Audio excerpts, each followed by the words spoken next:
Hello and welcome back to Finger Guns with Tony, Dave, and James. I'm the daft Dave Baldwin, and here I am as always with Big Tasty Tony B. And Big Tasty. ASMR Jimmy. I'm sorry, I'm eating a peanut. And all right, Big Tasty. All right, Big we'll go with Tasty. That was for our super fans. That was a request from one of our OGs. You're getting requests. Day one super fan Ryan Man. He's been a day one. He promised he wanted me to promise him that I'd do that in the thing here, and I did it for him. You're welcome, Ryan. I hope he's happy. I hope he's happy. Do you want Ryan? Do you want Tony to record like a voicemail intro for you too? Hey, you've reached Big Tasty Tony B. Ryan can't come to the phone right now. I'm sure his parents would enjoy that voicemail. Oh Jesus! Oh, but we're in our The chimney cleaners. Sorry, the duct cleaners. Fucking chimneys, Jesus. The duct cleaners. Yeah. Oh my gosh. Oh my god. Oh, I've just been getting Amazon package calls about Of course you have. Fucking somebody bought an iPhone on my account and How's I that need to not go. tricked you yet? You have 80,000 iPhone or fucking Amazon orders coming in. Yeah, Seriously, but I never order one, iPhones. At least one every day. Right. There's been a lot less lately. I'm proud of you. Yeah, you should be. Good. You should be. It's all the fucking Christmas season slowing you down. boutique distributors. Oh, there you By go. Boxing Day, I don't care about what the sales are. I just want to know what the boutiques say. Hey, did you get your you have to pay a shitload of duty for your Batman poster? I did. I was going to ask you about that. Yeah, I wanted to make sure that was a legit email. Oh yeah, no, it's legit. Also, big shout outs to DHL and a big fuck you to DHL as well for always charging a $10 convenience fee on the duty fee. Duty $8, convenience fee $10 fucking dollars. Fuck you, DHL. Can you say duty one more time? Duty. You guys are one in a million. One in a million. Thank you. This is our penultimate episode. I've always wanted to say that word because I don't usually use that to describe anything. But this is our penultimate season episode. Yeah. I was going to say Tony go back. doesn't know what words are. Tony, take two. I'm going to go back in my corner. All right, you go back. You, man. You go back. Oh, jeez. But yeah, penultimate episode. I didn't think we'd actually go this far, but we're already taking notes on season 2, which good on you, kids. Good on you. We kind of talked about it last week too, just the stats that we've had and the amount of hours of fucking content that we've put out in this podcast for like the last, 9 months or so. And good for us, and also good for all of your ear holes for not fucking bleeding to death. This is true. Listening to like 1,200 hours of content or some of the fucking nonsense that we put out. This is true. Appreciate you. You're a classy These bitch, hour and a half Tony. episodes. Big Tasty, you're classy. Big Tasty coming in hot. Tony Is this just the did Joe something. Rogan experience? Tony What just is did this? something super vulgar, everybody, and we're just good job, Big Tasty. Vulgar. Good job. But still, shout out to Finland and India, which I'm still very, very impressed by. Thank you, Finland. I want to meet you someday. I want to come. We should. You know what? Ew. What the fuck's wrong with you? I stopped That's for a good fish. second. Yeah. Oh my god! No, we should do it on location in Finland. Finger Guns in Finland. Finger Guns live. Live in Finland. Yeah, we could do Hopefully that. our 5 fans from Finland will come to that. Yeah, maybe we should start with like Hamilton because we might get like 6 people Jesus. in like a cafe It's in like true. the maker space in the Hamilton Library. I think that's the best we could probably handle pull that. off. I could handle that. Yeah. Right. Speaking of, and just throwing it on the podcast, like I think I'm gonna make this an actual podcast room here in my house. Ooh. Yeah. We're gonna have to start filming it. That's what I was thinking. Are you gonna soundproof it, or are we just gonna get a shit ton of takeout trays. Takeout trays? No, Takeout trays. no. I'll get the actual soundproofing material, put it up on the walls, and make it sound very nice. Very nice. I like it. But I like it. then, yeah, maybe we make our way over to YouTube. Not that we can say anything about that. You're not allowed to tell. We can't say it on Twitter anymore. No, we have a can't. YouTube channel. We can't mention or an that. Instagram or a Facebook. But No, we can't mention it. Uh, we can still do Linktree. Apparently, he's letting Linktree go. oh well, that's great. I think we could still say Spotify. Yeah. Spotify's fine. Spotify's fine because it's not a competitor. Yeah. We can cross promote to that and our own website, fingergudstdj.com. Yes, You can always visit that and get all of your content from us. And I don't know. Maybe I'm gonna have to fucking open up a Mastodon account. I don't know where the fuck this world is going. I feel like I should be like pressing this horn right now and you're like. Why? I don't know. This is the way you set our fucking website. I just wanted to press the button. Yeah. You want sound effects, eh? That's what I gotta get you. That's gonna be your Christmas gift. Gallagher? Come on, man. Jesus. It's gonna have one of those like soundboards. It's just gonna be like celebrity impressions or something. I watched the Office Christmas Party a couple days ago, and fucking Sam Richardson just like whatever the fuck his DJ name is. It was fucking ridiculous. I've seen that movie once. You've seen it 3 times. I've seen it 3 times. Yeah, it's a go-to for Christmas. Really? My recent go-to Christmas movie. So that I would say that's your recent go-to Christmas movie. Recent go-to, yeah. No, mine is The Night Before. It's been that's on my top man. 10 Netflix right now. Yeah, that's always in the rotation. I love that movie. I tried to watch. I watched The Santa Claus with Quentin the other day, and he was into it. So into it, and so was I. I haven't seen that in forever. Santa Claus is really into it. I watched the third one. Just stop. The first one. We watched the second one yesterday, or the third one yesterday, and it is a bag of shit. With Martin Short. Yeah, I've literally only seen the first one. I've never seen the second one. I've never seen the third one. They're all in 4K on Disney Plus, which God bless them. Cool. And there's the show, and it just got renewed. And it got renewed? It got renewed. What the fuck? I mean, spoiler alert for the rest of this, or later on in this episode, but that really chaps my ass that fucking Disney Plus has got 4K releases of the 3 Santa Claus movies, but fucking Avatar is sitting there in HD. I thought it was in 4K. No, it's in HD, Dave. Fuckers. You can fucking upscale the fucking Santa Claus with Tim Allen, but you can't fucking deal with Avatar, the number one highest grossing movie of all fucking time. It's cheaper, James. I'm absolutely certain it was in 4K at one point. It's got to have now, because I know it was there day one, and it's got to have been in 4K on day one. As of right now, as of when I watched it on Saturday last week, high def, HD only. Well, I watched it in HD, but it was upscaled HD. Well, all right. La-di-da, Mr. Fancy Pants. My fucking Blu-ray wouldn't work properly. Yeah, well, mine did, bitch. All right. That's fine. You could have come over and watched it. Instead, you're out fucking gallivanting. Whoa. You guys are... You're out gallivanting. You come right over and watch fucking Avatar. This fucking guy. This fucking Blu-rays that fucking work or some shit. It's true. It's done. It's true. No, Tony, we're never done. Did you try to play it on your PS5? I did, yeah. Oh, that's probably why. I played it on my fucking 4K player. I didn't know La-di-da, Mr. Separate 4K player over here. Tony doesn't even have one. I got 4K discs, though. Well, if you nice did, wall you could... ornaments, Tone. They are. Yeah. If you did, you could watch it in Dolby Vision. Oh. That is true. The one thing I don't like about the PS5 is the lack of Dolby Vision capabilities. Yeah, exactly. Sucks to suck. Yeah, well, you can't win them all. What's true? Are you gonna do when you live in a shoe? I don't, Tony. This is a house. This is a nice house. Fuck. The fuck's wrong with you? Just fucking take it easy. Anyways, look, this is the penultimate episode. It's an all bets are off kind of fucking episode. The next episode's the penultimate episode. No, the next one's the finale. Yeah, man. Penultimate means the one before the ultimate. There you go, buddy. Welcome to the party. Finger guns. Finger guns. But it's like the end of the year. What the fuck do I? What do we fucking care about formatting anymore? We'll just riff. The people like the format. James. Fine, we'll format people it. Like the format. We'll format it.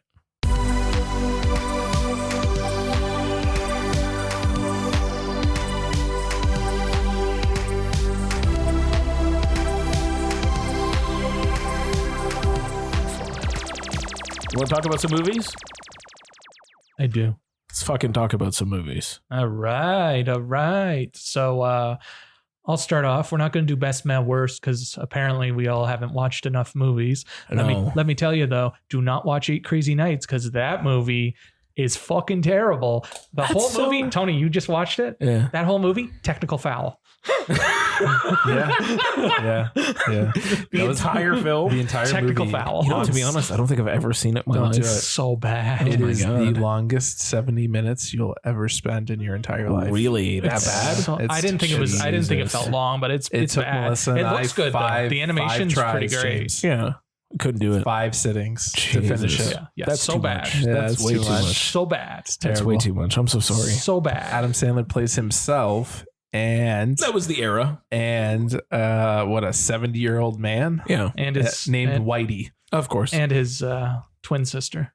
Oh, his He does a lot of Sandler There's voice in it, there's doesn't he? another guy he does too. Anyways, Oh, so- and Rob Schneider was the fucking narrator. Rob Schneider. Fucking Rob Schneider was the Fuck Rob goddamn. Schneider. I tagged him on Twitter and he didn't respond to me. Yeah, because he's Why? Rob fucking Schneider, man. Because somebody posted, I think it was the director of what was that Santa movie you saw? Violent Night, is that what's Yeah. called? He posted something like that. Apparently it was like the first R-rated movie for a lot of people. Like he had like people saying that they went to see it, and it was the first R-rated movie they went to see. So he posted and he's just like, yo, what's the first R-rated movie you saw? And mine was Deuce Bigalow Male Gigolo. So I said, I hope Rob Schneider's as proud of me as I am of the fact that I watched Deuce Bigalow and that was my first R-rated movie. But Rob Schneider did not reply. Rob Schneider doesn't care, Dave. That is Rob a Schneider's classic got bigger OG. problems. That's an OG Dave thinks he movie. has more Twitter clout than he does. Yeah, he does. He does. He got into a fight with It's okay. Guillermo del Toro that one time, and his ego was never the same. But did he win that fight with Guillermo del Toro? He definitely didn't. Del Toro made him look like a jackass in front of the entire audience. It's fine. It's fine. It's fine. Amy Jo Johnson follows me on Twitter, and that's all that matters to me. That's fair. That's fair. Speaking of Guillermo del Toro, though, Dave.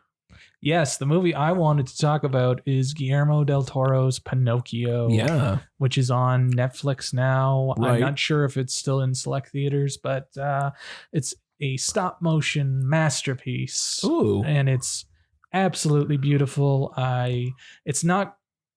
He takes a few liberties with the storyline, and it's not quite the Disney one that I know Tony loves. Speaking of which, did you see the Zemeckis one?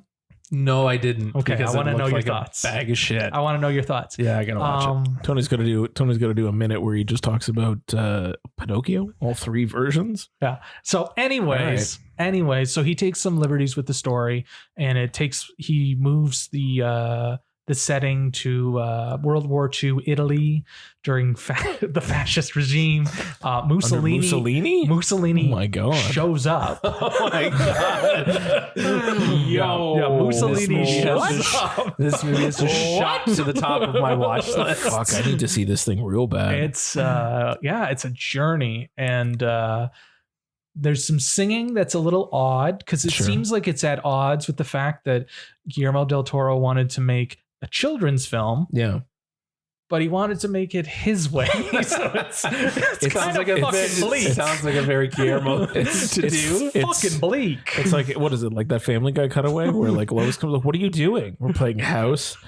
Why is he all tied up? Roman Polanski's house? Like, yeah, it's Guillermo del Toro's children's film? Yeah, it's Jesus. Yeah, there's a whole bit with like child soldiers and fucking, oh my God, Jiminy Cricket, who doesn't go by Jiminy Cricket. He goes by something else. Yemeni Cricket? And no, I think it's like Robert J. Cricket or something like that. It's Ewan. Robert J. Cricket? It's Ewan McGregor, so that's Ewan McGregor. Yeah, it's Ewan McGregor. I don't know if it's Robert. Let me see. I'm going to look. Sebastian J. Cricket. God. Sebastian J. And there's some singing, which is odd. But what else was I gonna say? Yeah, it seems like it's at odds at times where it's like it's fucking bleak, but then like Sebastian J. Cricket keeps getting. I think he just should be like in cahoots with Roman J. Israel Esquire. That's just all I'm thinking of right now. It's like a Roman J. Israel Esquire. And like there's a recurring joke where like he keeps getting squashed type thing, and he's like, I'm in so much pain, but it's Ewan McGregor, so it's a lot more Scottish than that. Right. But it's like the next scene, there's like child soldiers learning how to use guns. Good gravy. So it takes being a real boy to a whole new heights. A whole new level. Oh, all my of that God. said, as the father of a young boy, the opening scene, the opening 30 minutes, I was just bawling my eyes through. And the last 10, I was also bawling my eyes through. And it's very emotional, but it's very beautiful. The style is incredible. The detail is incredible. This is probably winning Best Animated Film. And also, Best Actress frontrunner Cate Blanchett plays a monkey. Oh. And a monkey that doesn't talk. It just makes monkey noises. So Kate Kate get you Blanchett was in a sound booth doing monkey noises for like a day? Yeah. Cool. Yeah. Good for her. It's to be seeing is believing. She's nowhere near like the predictions though. What do you mean? She's one of the front runners for Tar. For Tar. Oh, for Tar. Not for this. Oh, I thought for this. Why the fuck would she win for monkey noises, Tony? Takes a real actor to do fucking monkey noises. She's a 2-time Oscar-winning actress. Of course she can do fucking monkey noises. Right, calm down, Jodie Foster. But if Ewan McGregor can do Sebastian J. Cricket, Cate Blanchett can do a monkey. Oh my God. Oh my God. I'm changing my Twitter name to Sebastian J. Cricket Esquire. I love it. But yes, you guys should watch this movie because it's... Oh yeah, 100%. As Tony said, this immediately shot up to the number one spot in my watch list. Just because I said Mussolini. Seriously. Immediately I was like, well, now I need to understand what this is. And then also a juxtaposition of Sebastian J. Cricket Esquire being squashed to child soldiers learning how to shoot a gun. That is a whiplash moment I need to experience in my life. Yeah, it's worth seeing though. It's quite wonderful. Wonderful. Sounds I like love a winner. that. I absolutely love that. But Tony, you saw The Woman King and you liked it a lot more than I did. So tell me why.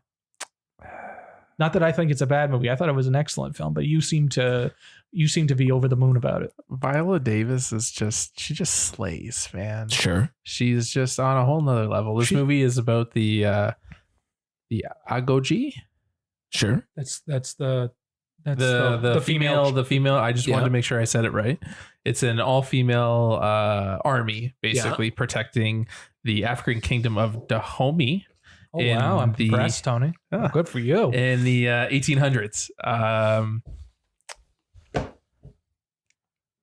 Apparently it's like loosely based on truth. Apparently so it is loose because it's very loose, but apparently like the parts where they're like, we're not going to sell people as slaves. Apparently that's not what happened. Apparently they sold them. No, they definitely there was definitely some undertones of that. And like when they're like, oh, let's do palm oil instead. That's not what happened. Yeah.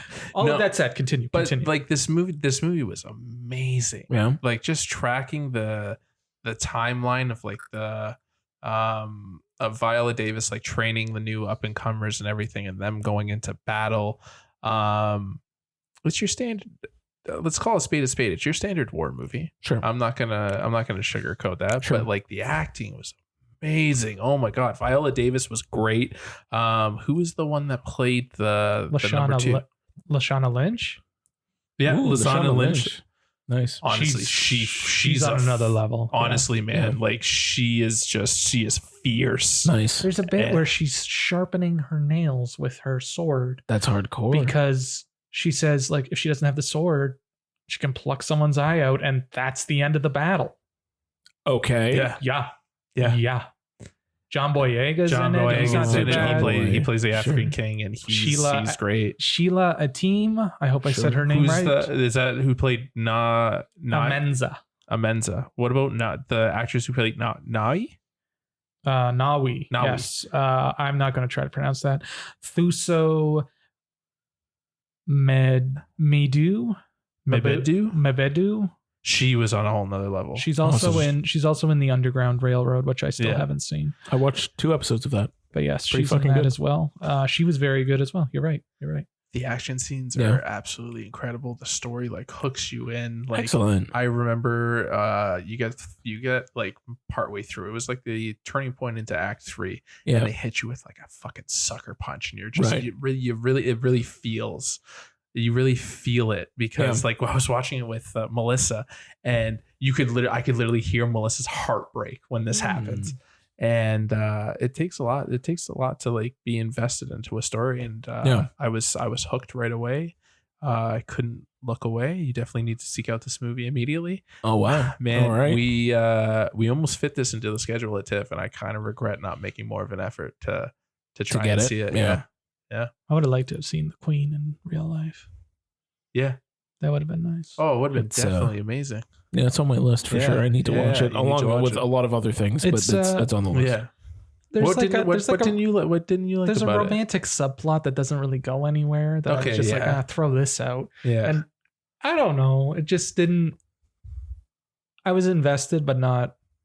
It didn't hook you the same way. It didn't hook me the same way it hooked you. Like it's a solid film. Yeah. And I'll watch it again, but I wouldn't put it at the top of my list. Right. Well, like that romantic subplot was only to like push, like, you know, like she's committed. I know. Like she needs to make a choice. I know. It just kind of like there's just parts where it's kind of meandering, and then I was like, oh, it's over. All right. And then there was another 40 minutes. Yeah, it's definitely a long one. It's definitely a long one. Yeah. And there's a couple of scenes. There's like, it's a brutal film, and it's impressive what they get away with for a PG-13. Sure. Vicious movie. It's fucking vicious. Yeah, the battle scenes, like it's fucking vicious. But there's a couple of the big battle at the end, and then the battle in the middle. It's they shoot it in a way it's very obscured, and there's clouds, and it's kind of smoky and stuff, and it looks like hot shit. Yeah, and it takes a while for it to look better because like the costume and the production design. Amazing. The score, amazing. But yeah, it looks like hot shit. Right. Okay. And like, there's a whole bit with like explosions and stuff. And you're like, how would you not know? How would you not know that this might be out of the ordinary for you? But all of that to say, I liked it. I didn't love it. It's not. Gotcha. That's not fucking Sebastian J. Crockett Esquire. Yeah. Oh my God. I love that so much. No, I do want to see it though. That's on my list of a lot of other things that I gotta watch probably before our ultimate finale, our season finale. Yes. Yeah, you gotta get the fuck on it. You know what? Take some time off. I'm off for 3 fucking weeks. I got more than enough time to squeeze these things in. Nice. All right. I can stay up late.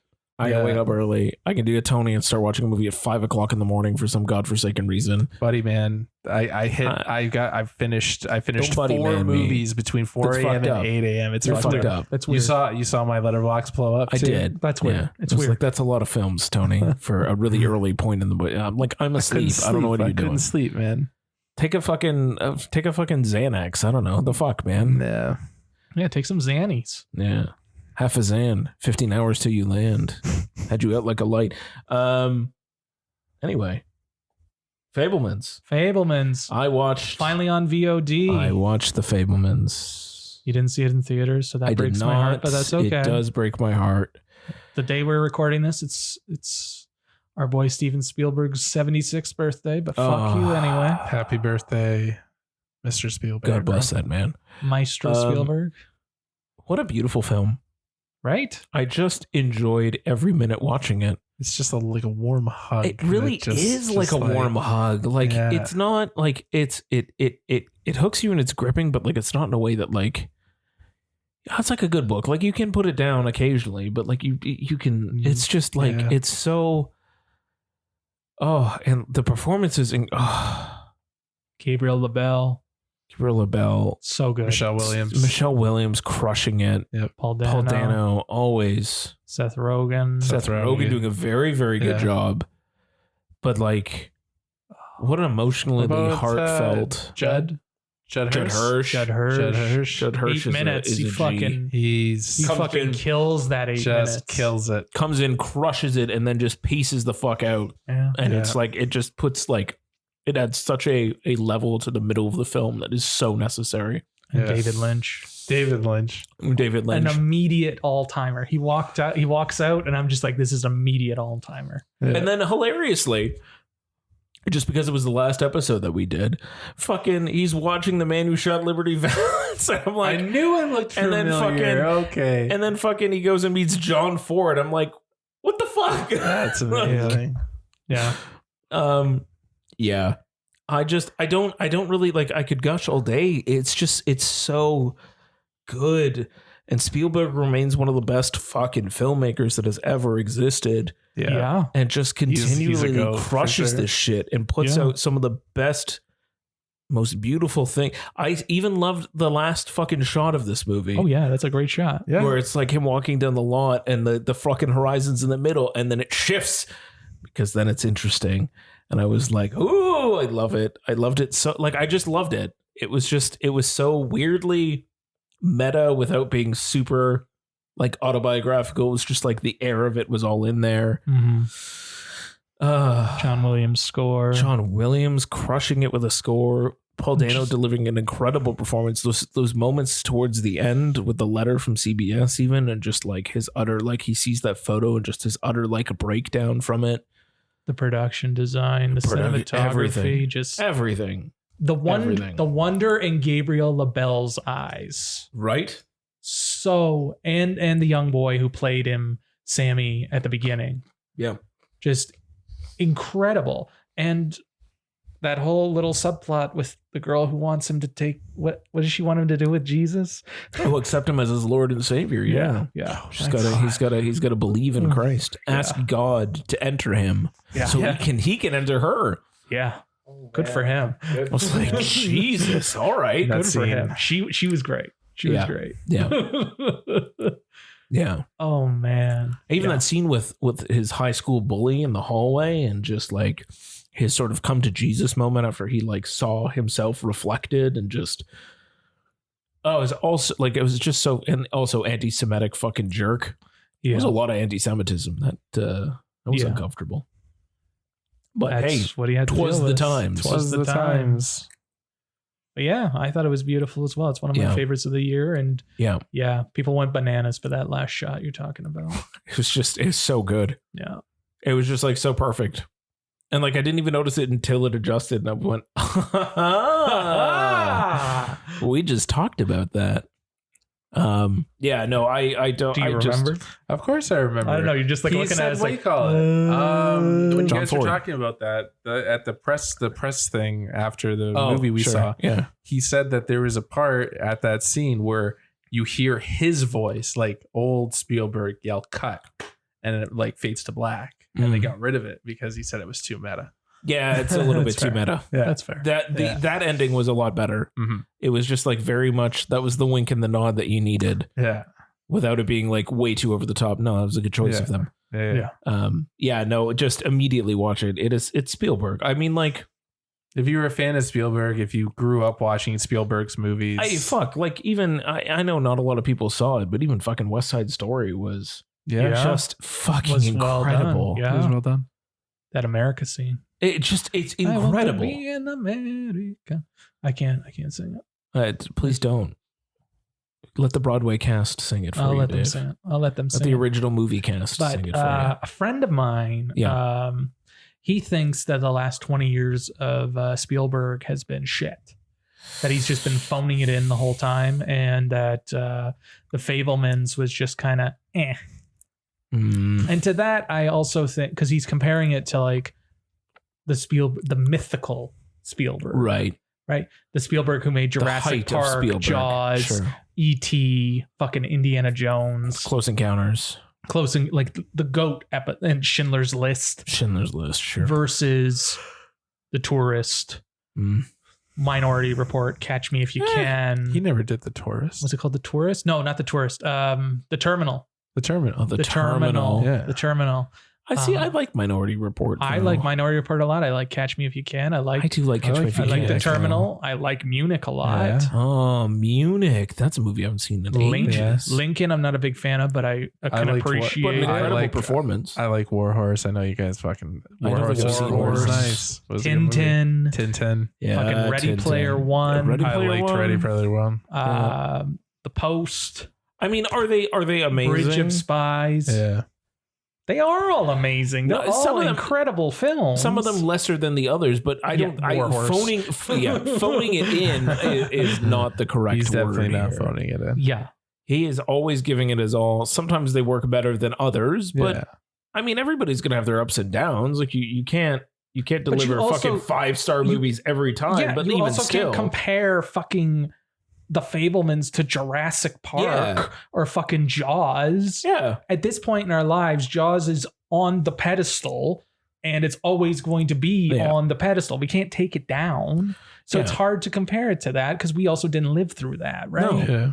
We're just watching it because that's what everybody told us is amazing. Yeah. And obviously it is amazing, but at the same time, we have all the background on it. But yeah, I also think his opinion is bullshit. Yeah. So, And like, he's sounds like a friend that needs to go. Within the last year, he's put out 2 fucking films that are very good. Yeah. Like West Side And Story they're is both incredible. very different. The Fabelmans is incredible. Different movies. Completely different. But he doesn't have a fucking genre. No, he can do whatever he he can do wants. whatever he wants. Whatever he wants. But yeah, I also didn't think he phoned it in. So I wanted to make sure that I wasn't full of shit. You're not full of shit. No. What about AI? I haven't seen it. I haven't seen it since it came out. I do remember seeing it though. I've never seen it. I just know Gigolo Joe. Gigolo Joe, Jesus. Hey Joe, what do you know? So he directed it and Kubrick wrote it.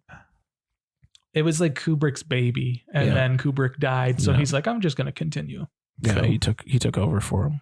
Yeah, but Spielberg is not Kubrick. obviously not. No, and AI is a film, but it's very much. It feels like a film that it was born of 2 different people. Yeah. And I think that hurts it a bit, but I haven't seen it. Honestly, I haven't seen it since it came out originally. Like, I remember my parents and I rented it from Blockbuster. On DVD or on VHS? On DVD. It was on DVD. I remember. I need to see it. It's one of my Spielberg blind spots. It's something. That 1941. I've never Always. seen 1941. I've never seen Always either. Amistad. I have seen Amistad. You saw fucking Amistad? I did see Amistad. And I want to see Duel and Sugarland Express. I want to see that too. Yeah. That seems like it would be wacky. Yeah. But yeah. Also, I was also enjoying the fact in Fabelmans that he was like interviewing to be like an intern's assistant on Hogan's Heroes. Oh yeah. I was like, oh, what a fun connection, since like I also just finished watching The Offer and that guy fucking like created Hogan's Heroes. Yeah. I'm like, look at that. It's all connected. Everything's a universe. fucking universes. So you can watch the Fabelmans and then you can also watch The Offer. It's true. Highly recommend both of those though, because The Offer is great. I need to finish it. I started it. I never finished it. You really do. I also need to rewatch it because the cuts I saw were like early cuts. Oh yeah, well then So I need rewatch to it, watch man. the new ones, yeah, or like the finished ones. Yeah.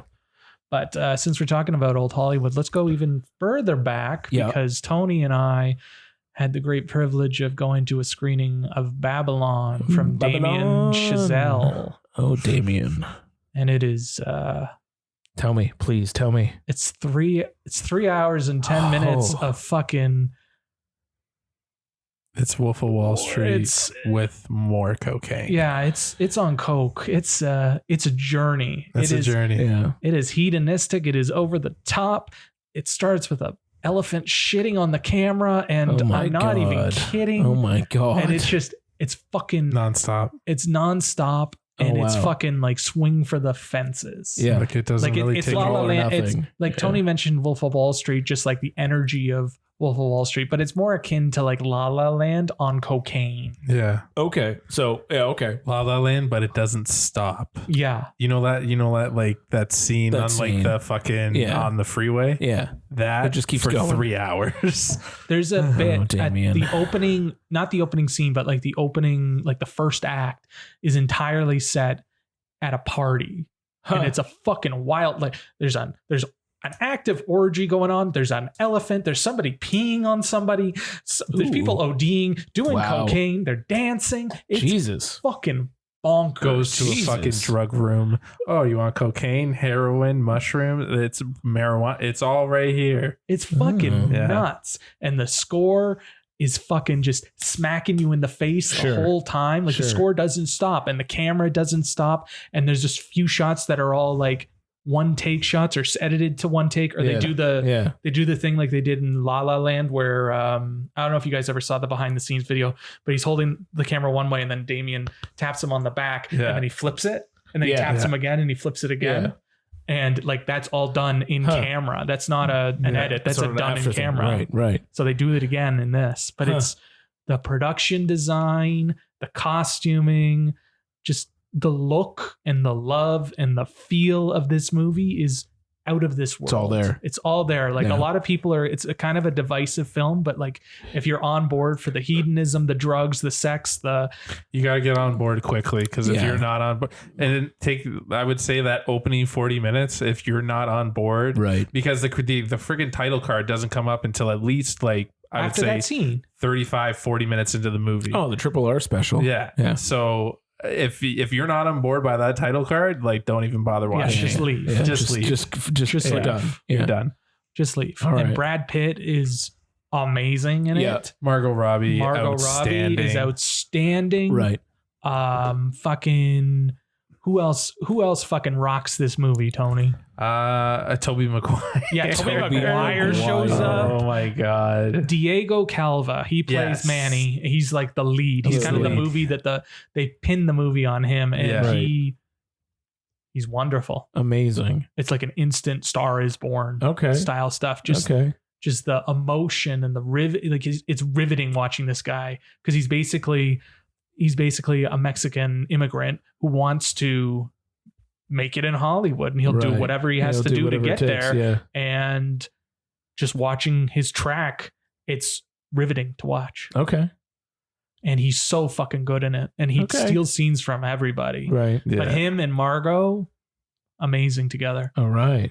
Yeah. And then there's a couple of bits that I think he could have done a little differently. Like there's an entire subplot with a African-American trumpet player named Joe, or his name in the movie is Sidney Palmer. The actor's name is, I think it's Jovan Adepo. Yeah. And it kind of speaks to how Damien always makes movies about white people problems. Right. So he's kind of like trying to address that by having like a person of color, but like he doesn't do enough with him. Oh, so it's kind of like it's wasted. It's not quite wasted so much as it is. He could have done more, but it's not his story to tell. So it's like, why did you put it in there in the first place? Because there's one scene that's devastating, and you're like, it's icky, but it's truthful. Yeah. But it's like, why did you fucking put this in here in the first place? Why is this? Why is this here? Yeah.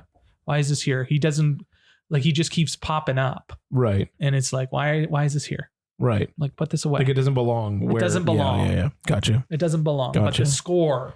Holy shit, James! I haven't stopped listening to the damn score. All right. It's amazing. This guy didn't have to go as hard as he did, but he fucking did. And he fucking killed the score. Same guy as all the other ones. Justin Hurwitz. Hurwitz. Yeah. Okay. He didn't have to go this hard, James. But he went hard. But he went fucking hard. Amazing. And yeah, it's swing for the fences. It's a swing for the fences movie. Seriously. All right. And yeah, you're either on board or you're fucking not. All right. But it's great, and you got to see it on the biggest screen imaginable. It demands you to watch it on a big screen. I will. It's just big and loud. When is it out? The 23rd. I will be seeing it. They're showing in 70 millimeter at the Varsity. Yeah, the Varsity can go fuck itself. I'm not making that kind of trek anymore. Probably get it at the Playhouse. Maybe. Yeah. They wouldn't do 30. They wouldn't do 70. It would be 35. No, it'd be 35. Yeah. If they get it. Yeah. I hope so. At God some bless point. the Playhouse. God rest ye merry Playhouse. I'm actually kind of upset that they're not doing an eyes wide screening this year. I would have gone. Anyway, sorry. Got it last year. We got spoiled. Yeah, I will seek it out on the biggest screen I can find for Babylon for sure. Big and loud. Big and loud. Mm-hmm. Dolby Atmos sound. Mm-hmm. So that's enough about Babylon. Tony, hit us with... Is it time? Yes, for the Shutter Minute. Evil lurking deep inside, its darkness knows no limit. So listen closely if you dare. This is the Shutter Minute.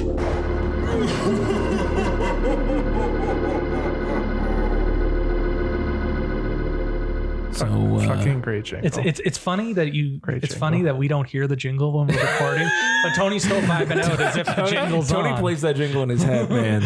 Tony stole that. I inserted in post, but Tony knows. Tony knows the whole thing. It's vibing rent free in my head. Oh yeah. Yeah. So what do you got? Do we got 1 or 2 today? I got 2. Ooh, hot. Fancy. It's a minute though, so start now. So what do you got, Tony?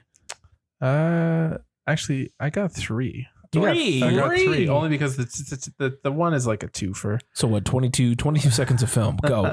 And break. All right. So the new Shudder movie this week is called Scare Package 2: Rad Chad's Revenge. It is Rad Chad. I like that. Rad Chad. It is a sequel to Scare Package, which was came out in on Shudder in 2020. It's an anthologic horror movie. Centered around this one guy named Rad Chad. Gotcha. In the first one, because I watched the first one just in case I needed to right. And I'm glad I did. And I'm glad I did because the second one heavily relies on you seeing the first one. So it's an anthology in name only. Yeah, no, it all comes together. The way they did it is actually very, very nice because Rad Chad has this horror emporium. It's basically just like a Blockbuster, but it's a mom and pop Blockbuster. Sure, he really likes horror movies. I can get that. Did you guys know Blockbuster got canceled again? Yeah, thank God. For the second time. We watched the fucking first episode. The movie's fucking show is dog shit. I watched the first 3. Oh, why? I'm so sorry. Rough indeed. I'm sorry for your loss. Rough. So I really liked how they interweaved the short films, right? Because it was he hired a new person. The new person's make sure you rewind the tape. So he puts in the tape and it's a short film. Cool. Right. And then VHS style, right? Rad Chad's kind of got some demons in the closet kind of thing. And then it just kind of spirals from there. So the name Rad Chad. So rad. Yeah, Chad. Exactly. First one was really funny. I really enjoyed it. Is it scary? It's not so much scary, but it's it's a parody of horror movies, right? So it really rams home the tropes and all that shit, right? Before you continue, he had to pop the movie in to rewind it, or what's he doing? He's checking the movie. I think he was rewinding it. Okay, because they have those little rewind machines that you just push down, and then it immediately goes. Your dad owned a video store, didn't he? Oh, my dad owned a video store. Yes, and he definitely had those. I was thinking of our late uncle who had that Ferrari videotape rewinder in his house. I don't know if you guys remember that, where you can just fucking slide it and it just accelerated the VHS tape back to the beginning before it probably ripped all of the internal components apart because of how fast it was moving. But anyway, sorry, that's all. I just remember that red shag carpet. Oh, the red shag carpet. That's what I remember for sure. And the smell of the house. I just wish I cut a piece of that carpet to remember it by. Yeah. Wasn't it orange in the bedrooms too? I don't fucking remember. I'm pretty sure it was orange at one point. It had a color scheme, Tony, that can only be described as a color scheme. A color scheme, yeah. Jesus Christ. Anyway, so Scare Package 1 was really good. I really enjoyed it. The producer of the film liked my Letterboxd review, so I was pretty happy about that. Nice. Hey, you keep our connection open with Shudder. No, I'm not saying that. I'm just saying it's definitely one of the better ones that I've seen on Shudder. This is a long Shudder minute, I know. It's always a long minute. Oh, just shut the fuck up and let me have my time. The Shudder 5 minutes. Scare Package 2. Rad Chad's Revenge. Rad Chad's Revenge. I'm going to spoil something for you guys. Did Rad Chad die in the first one? Rad Chad gets a fist thrown through his head in the first one. There it is. This monster thing comes out of nowhere and literally just punches him through the skull. Nice. Poor Rad Chad. All right, poor Rad Chad, right? Yeah. So they go to his funeral. Sure. He plays a video. Hey, Rad Chad here doing all this shit, right? Oh. And then it freeze frames him just doing. The audience isn't going to see me, but you guys are going to see me. His face going just a really big. Okay, sure. Yeah, and then the Mia Goth and Pearl. Yes, yes, very similar to that. And then smoke comes, and then all of a sudden the movie turns into Saw. Oh, cool. Actual Saw. Like actual Saw. Like, do you want to play a game? Yeah, because Does Tobin Bell show up? they're all like fucking, they're all like tied up and like chained up in something, and then Rad Chad comes onto the TV and he's like, "You want to play a game?" I was like, "Come on, guys! Like, we're parodying a fucking franchise that was like It started back in 2002. exactly," and they lean heavy into the Saw references. Does Tobin Bell show up? Tobin Bell does not show up at that little like creepy thing like on the tricycle thing. The doll. The doll. He has a name. Yeah, Does whatever. He does. Oh, I'll look it up. They do while you a, guys are they do a talking. play. They do a play on that, right? But it was funny because one of the short films that caught me off guard was this killer, and it's like your like Jason style killer, and he comes up, Billy. Dave. Oh, Billy. Yeah, they do a riff on Billy. So, anyways, this killer comes up to a sorority complex, right? And it stops, and it has like little written like arrows and stuff. Yeah. So it's like left is like final girls. Sure. And then the other ones are people who are sure to die on this side. Right? All right. And the killer like looks, and then goes to the final girls. As you do. Right.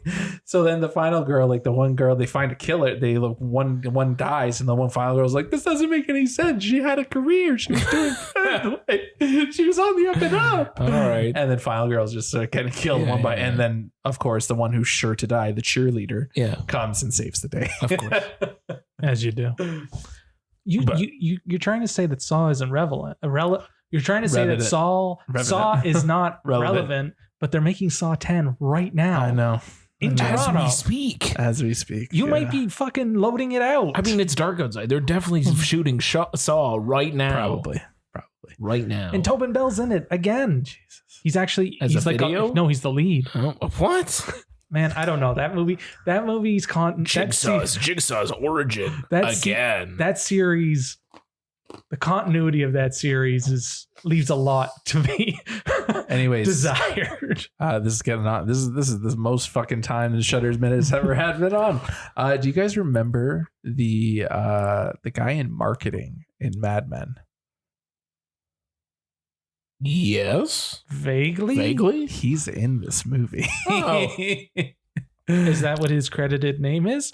Or is that's his The credit in the marketing movie? guy The marketing from- guy. Marketing from Mad Mad Men? Men. I That's his saw him, I character recognized name. him immediately. Anyways, lo and behold, this movie is missing the love that the first one had. The first one was very passionate. You could tell about the filmmaker's love for horror and all that jazz. Right. And I like the tropes. The jokes landed a little bit funnier. Whereas this one, they're leaning very heavy into Saw, and they're like, Saw is the prime thing that they're parodying. I didn't really like it as much, but it was still good. Rad Chad was definitely Rad Chad. He was super rad. And Chad. And then I just like to close out the Shutter Minute with another movie. It's a Christmas movie that came out recently as well. It's called Christmas Bloody Christmas. Oh, nice. Very simple premise. Yeah. A robotic Santa gets loose in a small town. Yeah. And hilarity ensues. Futurama style. Now That's the guy? That's the guy. It's this guy. Oh, that guy. He's been in so many different things. Why do we only know him as that? Best known for his portrayal of Harry Crane on that. Harry Crane, that's where it was. Fucking guy. I love it. Continue. Christmas Bloody Christmas. There's not much to it. This military company that like makes robots to kill people in war. They made a Santa Claus. Yeah. Why that was a good idea, it's beyond me. Futurama style. I got it. Yeah. It's not a good movie. Sure. But it's a fun movie. All right. All right. I feel you. As someone who saw Violent Night, I feel you. Yeah. Is it violent? It's fucking violent. All right. It's definitely violent. I love that. Was it more violent than Rad Chad? No, Rad Chad gets to some dark fucking places. Excellent. Fuck. There's like a reoccurring like joke from like the first one. Do you guys care about it? No. So like in the first one, there was a short about a toxin that turns you into like goop, basically. Sure. Right. So then, but you could still talk, but you're goop. So there was a guy from the first one who turned into goop, and then he magically, like, I think reappeared as a man, and then he was like famous because he had his own bodyguard. I might have misinterpreted the story, but this is how I interpreted it. Okay. So he had a bodyguard and he was famous, and he like was signing pictures of himself as the Goop. Yeah. And then there's like a love triangle thing, or like a love thing with him and his bodyguard, and then that fucking acid comes out and they fucking do the reoccurring Goop joke. Okay. Told you gotta see the first one or to see this one. It's not. I don't know where that story was heading. But all right, man. That wasn't where I was imagining it going. We were talking about gory, and you told me about Goop. Yeah, I was just saying how gory right. it was. It was a scene, and then it tied into the because next Goopy. scene. We're still in the fucking Shutter Minute. Yeah, and we're done the Shutter Minute. All right. That's the end. And finished. And that's the end of the Shutter Minute. Thank you to our friends at Shutter for always delivering fucking boatloads of content in the horror scene. Yeah, honest to God, like keep it coming. Keep it coming, because like you're just making the horror genre so much more fun. Yep. Yeah. So we talking about our main event? Jesus. Yeah, we can talk about the main event. Our boy Jim Cameron is back with Avatar: The Way of Water. But before I kept calling it The Shape of Water. It's not The Shape of Water. I know. There's no fish sex. There's no fish sex. Well, I mean, there's no fish sex. There's some loose fish sex. Yeah. Carry on. Subtle. Nobody's as ripped as the fish man from fucking. Oh yeah, no, that guy. Oh, the Infinity Man. That guy fucks. Yeah, that guy fucks. Yeah. Well, what else are you gonna do in that tank than fucking do chin ups and sit ups and Guillermo just wanted to make a movie about a fish that fucks. What do you want? Hey, a fish, and he fucks. He's honest. But so Avatar. Avatar. The first one came out in 2009, became the highest grossing movie of all time, domestically and worldwide. Indeed. It's since been beaten domestically. It was beaten worldwide, but then it took it back. Tony's rolling his eyes. So you start us off, Tony. Tell me about Avatar and your fucking hatred for it. Did you watch the first one? I watched a recap video. All right. What can I say about this movie? I just highest grossing film of all time, Tony. What can you say about it? Try to tell us something that's not it's Dances for Wolves mixed with Pocahontas mixed with Fern Gully, as if people remember what fucking Fern Gully is. Honestly, I just want to break this fucking can of whoop ass over your fucking skull right now.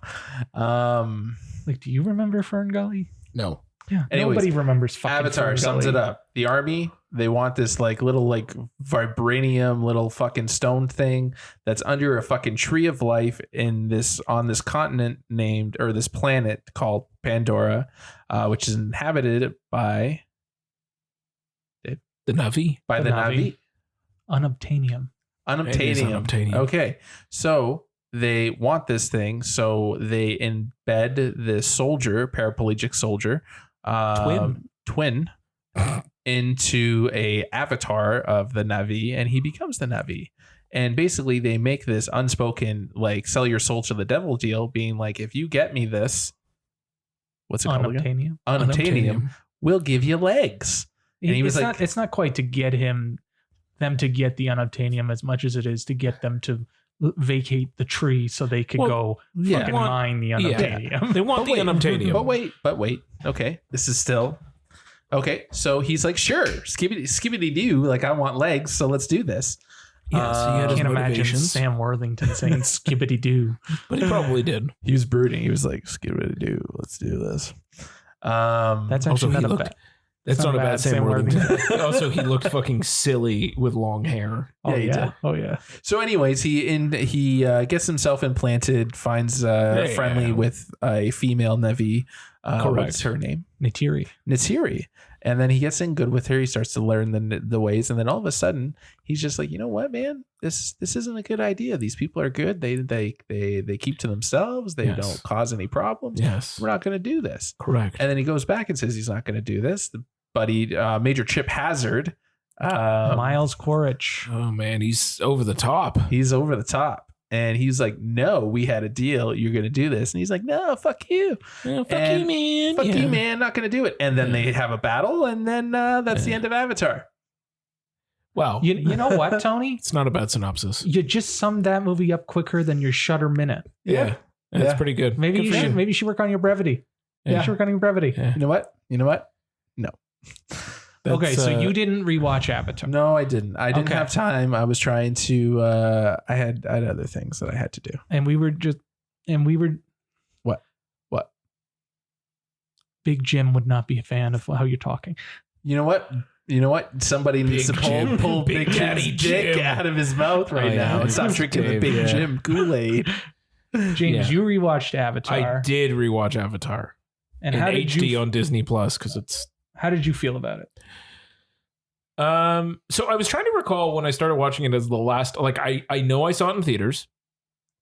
I'm pretty sure I saw it in IMAX. I saw it in IMAX and I saw it in regular. Yeah, I saw it in regular 3D, and I've only seen it that one time. I think I saw it in IMAX at the Coliseum in Mississauga. That was pretty confident. I went on opening fucking day. I think I was shortly thereafter. I know I didn't wait very long, but I definitely saw it. Anyway, and then I was trying to recall because, like, obviously we both have. Do you have the set too? That Avatar collector thing? No, I never got it. So you and I both have the same set. Yeah. It's a badass set. It is, and I'm pretty sure I watched it once on Blu-ray. I couldn't tell you when, and Letterboxd didn't exist at the time, so who fucking knows? Watching it again, I admire that film for everything that it did. I think it still is probably one of the most stunning things I've ever seen. The graphic work is great for 2009. There's some stuff that doesn't, like, there's some things that look a little waxy, like those dogs look a little bit too wet. Yeah, I wasn't a fan of the dogs. Yeah, like there was things that like didn't quite hold up after all these years, but I don't fault it for that either. It was made in 2009. It is what it is. But like even the water sim back then, it was incredible. Like when he goes over that cliff and he's like in that stream, it was just like, that's for an entirely computer generated world. It's incredible. And it pushed the envelope so much further than the industry was at the time. And honestly, something that's that visually stunning, that visually engaging with a rock solid basic plot that doesn't take a lot to get into. It's very on the nose. There's absolutely no way you can sit there and write a thesis on its message. The message is there. It's spelled out for you so easily that a fucking child could understand it. Like, I don't hate the film. I wish it wasn't so simplistic in ways. Like, it's so long, but it's so overly like plot wise paint by numbers that you can like predict the entire thing from the beginning, which is not inherently wrong because like, I guess it depends on what you're going in it for. If you're going in it to be wowed, you are still wowed by that movie. It is still an impressive achievement. I just wish it gave me more, and it's also fucking long. But I wasn't like bored. I'm still like, I'm not bored by it in any way, shape, or form. I still like, I enjoyed watching it again, but I don't know. I don't know. I didn't chortle its balls. I think it's fine. I think it's exactly what it should be. Chortles its balls. I know Dave does. Dave loves the shit out of this movie. So he's really upset at me right now, but his blood's boiling as he's just talking. I think it's. I gave it 3.5 on Letterboxd, and I'm happy with that. It's probably what I would give it to. The most. It's a rock bottom basics, bare bones story. The acting is fine. The graphics are incredible. The world building is incredible. Acting's pretty terrible. It's there. I'm fine with it. I like that it exists. I'm happy that it was made. I love that it pushed things in a direction that it did. And good for Jim Cameron for convincing a studio to let him make 4 more of these fucking things. He's not going to get 4. He will. This movie's gonna print money, Tony. I hope so. I hope so. Honestly, for the sake of cinemas, I would say hopefully the 4 movies got greenlit for $1 billion production. Like between all 4 of them, this one's easily going to go over $1 billion, and like, there you go. He already made the money back. So hit me with your thoughts on Avatar 1, even though I already kind of know what they are. I'll try to be a little more fair. I got to watch my Blu-ray and I watched the special edition. The 8-minute that's what I was going to one. try to watch. The 8-minute longer one, not the 16-minute longer one. I'm sorry, there's multiple cuts of this film. There's three cuts of this film. There's 3 cuts. Each one is just subsequently slightly longer than the last. 8 and then 16. So you just kind of double your amount of extra time. I thought it was great. The extended. I loved it. Yeah. I was in all the way the whole time. I was on board. I definitely didn't say I wasn't hooked. I didn't think it felt like 3 hours. I thought it went by really easily. We're still talking about the first one, right? Yeah, we're still talking about the first one is 2 hours and 40 minutes. Yes. Well, the one I watched was 2 hours and 50 minutes, but you could have done the full 3. I could have done the full 3. Either way, yes, the acting is not the greatest, although it's fine. I do think Zoe Saldana is pretty awesome in it. I agree. And I also think that fucking Stephen Lang is great. Fucking awesome. He's the best part. I would say he's the best part of the film. He is that. He's so fucking good at it. Oh, what? No love for Ribisi? Fuck Ribisi. My boy Giovanni. Sigourney Weaver is kind of fun. We're not going to talk about Giovanni Ribisi. Oh, I love Giovanni. There's another guy. You guys keep talking. I'm going to find the other guy. Is it the guy from Inception and Drag Me to Hell? No, it's Joel David Moore. Oh yeah, he plays Norm Spellman. Is that Discount Adam Driver? Yeah, probably. No, he's this guy from Dodgeball. Right. Yeah. He's the other nerdy guy. Yeah. Discount Adam Driver. Yeah. Okay. Yeah. I thought that movie anyway, just because the haircut. Yeah. I thought the special effects were incredible. I think they're still good. Yeah. I think it looks great. There's certain scenes that don't look great, but I think it still looks good considering how shitty fucking Thor was. Yeah. Thor looked like ass. Thor looked like fucking ass. Avatar came out 13 years ago and fucking whips the shit out of it. Yep. I'm not disagreeing. But fucking Jim always pushed the envelope on that because 100%. Terminator 2 looks incredible still too. Yep. The Abyss. Yeah. And the Abyss looks really good too. Can't wait for that. So does fucking 4K. Titanic. Oh, buddy. And Titanic. Titanic is one of the most incredible things that you can't even believe where the CGI is. It's just so well grounded. But to all of that point, he always does simple stories. Yes. None of his stories are complicated. No. True. Okay. Fucking Terminator is fucking robot gets sent back from the future to kill this person. Yeah. And she's running. Yeah.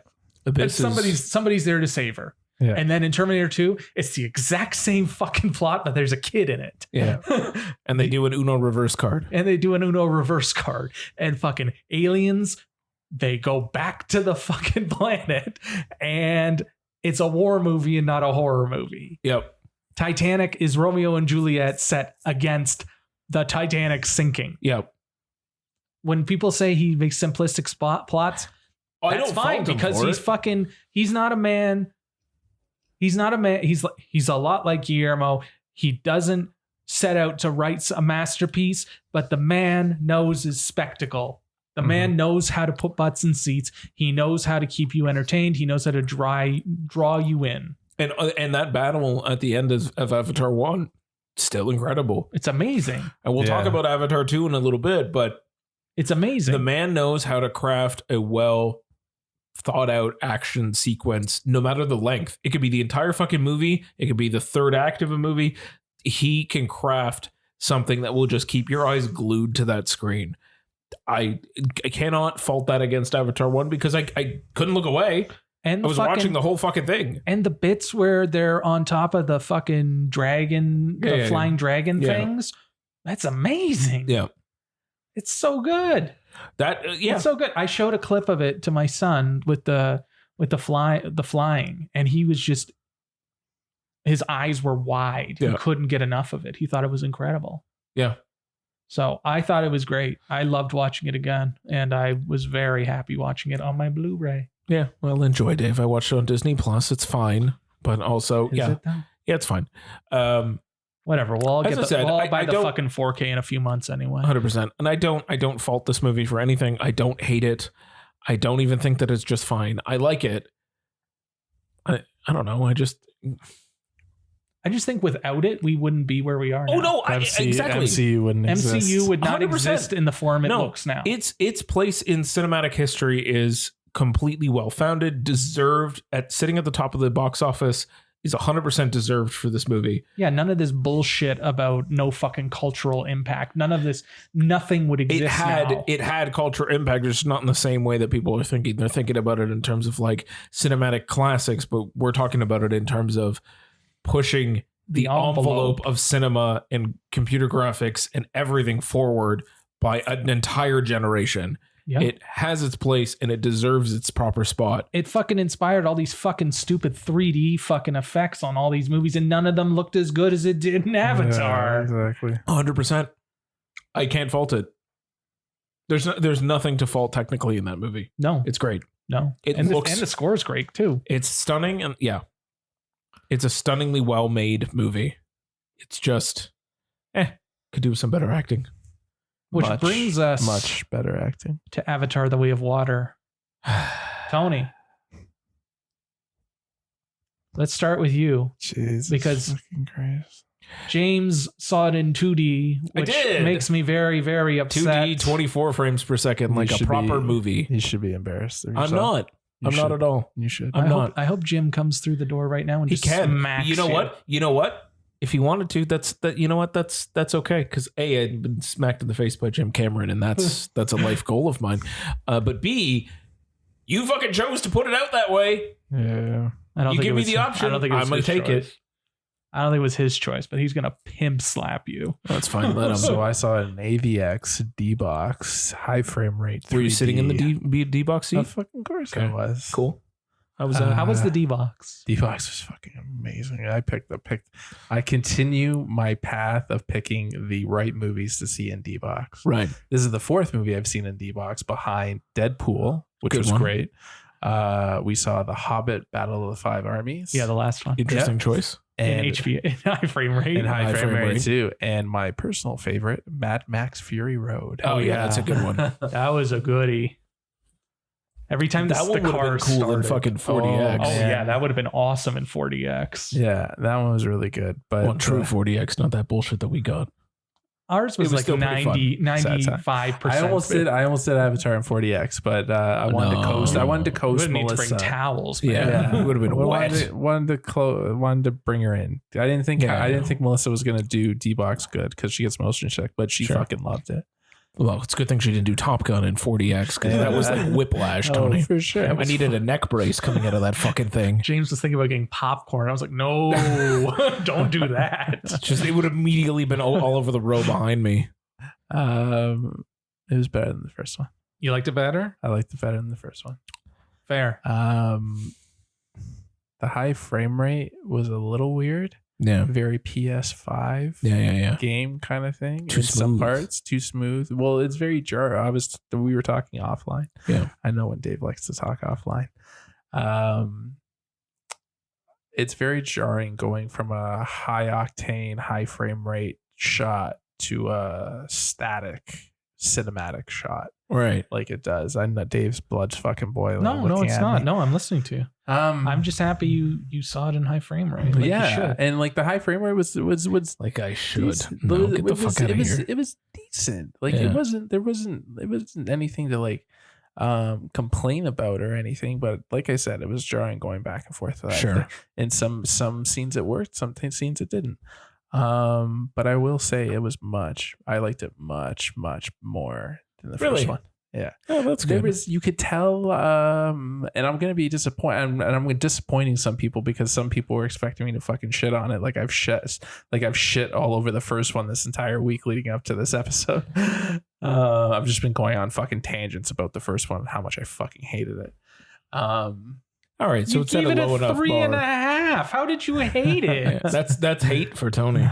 Jesus. I'm still gonna deny it's 4.5 Dave. It's a fucking cinematic marvel. I'm not gonna deny that. That's why it gets a 3.5 is because of how it looks and like all this shit. But like fucking story, give me a break. Fucking Pocahontas with fucking aliens. I'm just gonna throw this table in the air. Jesus Christ. Such a bullshit excuse. Continue. Just give me a fucking break. I want you to fucking talk. So you didn't like you liked the fact that this one had essentially the same plot. There was still something fucking that this fucking company had to go get. Yeah, you getting, but it was more of a revenge tale, to be honest with you. I don't disagree. I was just saying, I'm like, oh great, yet another fucking super rare fucking thing that we could put in a vial. Exactly. They didn't make a big deal out of it though. No, true. It was very much like a weird side plot, which also was weird. I was just like, why is this?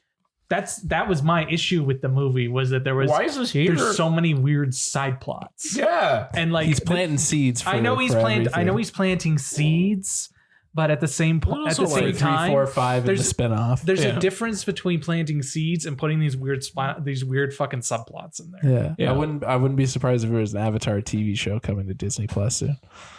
Well, they'd have to find a visual effects house that would actually make the effects look good. Not fucking look like Boba Jim wouldn't let that happen. And Jim won't let that happen. You're not shooting that one on a volume. Yeah. Exactly. What? There was more heart in the story, more passion. It wasn't like... Yeah, because the entire thing was Mi Familia. Exactly. And I like that. And I like how it was more about... I read this week that it was more about the younger generation, and it truly was about like the young. It wasn't about the adults. It was more focused on the children and like how the younger generation was only kind of about it. Yeah, and like it's about the younger generation and like how he's like kind of making an avatar for the new generation. Sure, right? And I really enjoyed that. Yeah, it was nice.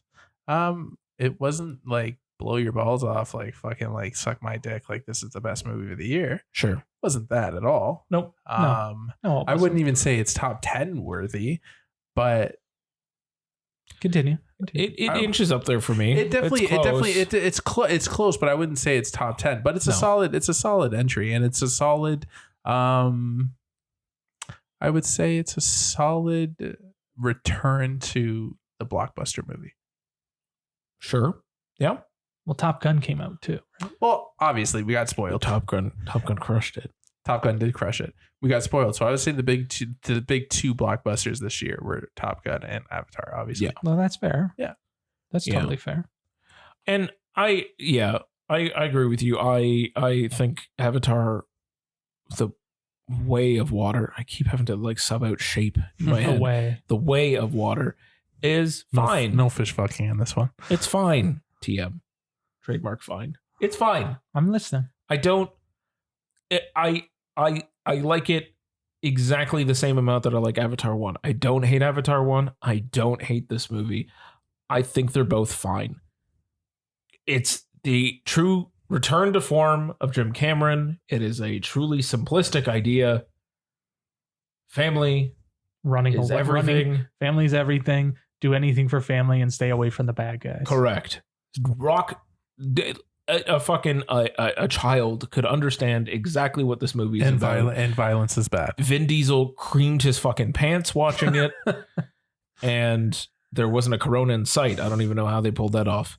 But just, it was, again, I thought the acting was better in this one, mainly because the kids were really good. They were all very good. And I thought, again, the world building was great. Including moving over to, Water World, was a lot of fun. I really liked Water World more than the forest and the forest level. Yeah. Sure. Yeah. Although you did get some forest fires, and only you can prevent them in this one too, which was nice. I didn't really give a shit about fucking part of Carmela Soprano. I like Carmela Soprano. Oh my God, when she popped up, it's fine. She's allowed to be here. She's allowed to exist on Pandora. She's an OG. No, what I didn't love, one of my bigger issues with it and kind of eye roll moments, was when they just started finding ways to bring everybody from the first one back. Of just like, oh, by the way, we need the same bad guy in Avatar form. And I was like, what? Did you like that Hamlet moment? That part was so fucking badass. It's not even funny how badass that is. It was dark, but it was just like, And then that shit was bleak. Just it was just kind of, it felt like, oh no, you can't kill people in Avatar. They have to be able to come back again. I like how it was a simplistic way to bring them back. Oh yeah, again, no, not complicated. It's Jim Cameron we're talking about here. You can't have an ounce of fucking complications in there. It has to be a paint by numbers fucking story the whole way through. I was gonna say that was one of Melissa's gripes too. That it was the same villain from the first one. Yeah. They didn't do anything new. And you just threw his fucking weird child into the mix. Yeah. He went through much of what Jake Sully did in the first one, where he kind of learned how to become a Na'vi. Yeah. And I thought that was interesting as a juxtaposition, because his character is the only one that grows in that entire movie. Yeah. Everyone kind of ends the same way where they were in the beginning. Yeah. Except anybody who died. Right. They'll be back in another Avatar. But I think he shows a lot of growth, and he's such a great fucking actor. Yeah, I'm not faulting the performance. He's badass with the skull, and just like, I thought he was great. I was fine with him coming back because I was happy he was back, because I was sad he died. Well, he was the strongest part of the first one. That's what Jim Cameron did it for, was for Dave. Yeah, he did it for Dave. He knew there would be a bunch of fanboys that would jizz their pants when he came back. All those fanboys with his cock in his mouth. Look, as I said, it's fine. And I liked it a same amount that I liked Avatar. Am I going to watch this movie again? Yes, I'm going to fucking watch this movie again. Am I going to watch it in high frame rate? You can go fuck yourself. I'm never going to watch it in high frame rate because I just don't like the idea of it. I don't really need to see this movie again. I think it's a one and done. You say that, but when we get the 4K and it's in high frame rate, we're going to fucking pop it in. What, are we going to watch Gemini Man 2 in high frame rate? We're going to watch it in 60? I still have not seen Gemini. You don't need to. Want to come see it in high frame rate? I definitely do. Come on. You got to do it. You got to watch it as Ang Lee intended. Oh, jeez. Tony, it's so as long as we do Billy Lynn's first time. Half-time walk, we can do a high frame rate. You know what? Can we add that to the episode list for next year? Absolutely. A high frame rate list? So we got to watch one of the Hobbit movies. Definitely. Gemini Man. Yep. And Billy Lynn's long halftime walk. Halftime walk. Let's see it. Oh my god, it's so bad. It's so unbelievably bad. We got it. We got to do it. I got the high frame rate TV. We can pull this off. Fuck it. Let's do it. Fuck me up. I can do up to 120. We got this. Fuck yeah. It's gonna be smooth. Butter, Tony. Butter. Let's do it. So, if you really want to get interesting on the high frame rate, I can always rent out our high frame rate camera and we can just shoot our own short film in high frame rate. I mean, if you want to. Do you want to? I don't think you want to. Yeah. Dave, Tony has said he liked it better than Avatar 1, which was a relatively low bar. Super low bar. I liked it the same amount as Avatar, and I like both of them. Dave's just going to be Dave's about to jump down both of our throats in a second here. Just ski pulling fucking Avatar 2. Yeah. Yeah. So it was the greatest thing you've ever seen. It was the Citizen Kane of 2022. Jesus Christ. It was just like the cherry on top of an incredible year of 2022 with Mr. Jim Cameron. It has been a very good year. And it has been a very good year. It was the cherry on top. Objectively, it was the cherry on top. I think there was a little bit more meandering here than there was in the first one. Yeah. That said, since I watched the first one the same, like within days of watching the second one, it was kind of incredible to see how far special effects have come. Oh yeah. And how once again everything looked incredible. And in the first one, like you could tell the human and the Na'vi standing together, it didn't quite look right. Yeah. Because obviously, like, the Na'vi is fake. Yeah. But in this one, with Quaritch's son, who keeps showing up and he's the only human character on the screen, he blends in beautifully. Was he Tiger? No. Oh god. Leopard? What the fuck was that kid's name? I'll figure it out. Spider. And he's very good too. Like you said, all the kids are good. Yep. I thought like him being kind of in the frame with them, he looks amazing.